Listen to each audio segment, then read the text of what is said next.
Ojinu's father is originally an Ebra man from Okene local government area of Kogi State, while his wife is from Agatu in Benue State. Ojinu's father resided with his family in Otukpo, precisely Adoka, also in Benue State. He was a farmer and a very successful businessman. He travels with lorries carrying farm produces from Benue State to other parts of Nigeria. He was widely admired by both friends and business associates for his ability to speak diverse languages fluently, and more importantly, they all knew him for his goodwill, honesty, straightforwardness, and his detest for evil. He unfortunately died in a ghastly motor accident going for a supply in Jalingo at Taraba State. Ojinu's mother could not communicate with Ebra.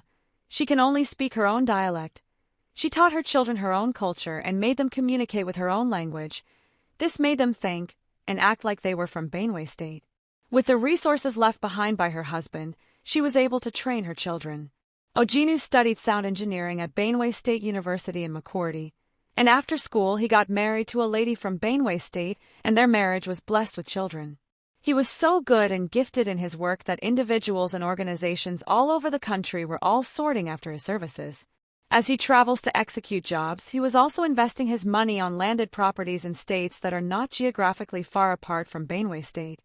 Toto, which is in the southern local government area of Nasarawa State, and one of the places Ojinu was having a landed property which he had kept under the custody of a caretaker he trusted. The caretaker signed a contract worth millions of naira with the biggest network provider, MTN Nigeria, for mounting their tower on his land, and this was done without Ojinu's knowledge. They agreed that the money was to be renewed after every 4 years. Nobody in this place can give account of where Ojinu was living. Coincidentally, on his visit to Toto, he was informed by a friend about the contract on his land. He got a court judgment against the caretaker, and he was given the right to sign the contract documents with the company as the original owner of the land. 2 years after the court judgment, Ojinu fell into a miserable sickness that could not be medically detected. He courageously battled so hard with the sickness for so long, but after 7 years, when he had finally lost his mobility and had permanently been bedridden, he sadly gave up his ghost.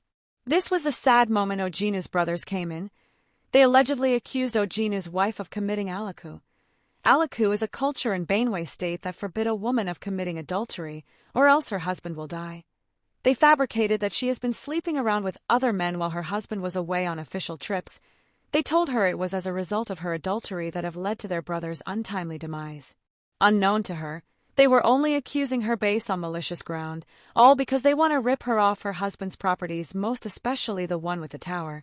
They went out of their boundaries by beating her in her own husband's house.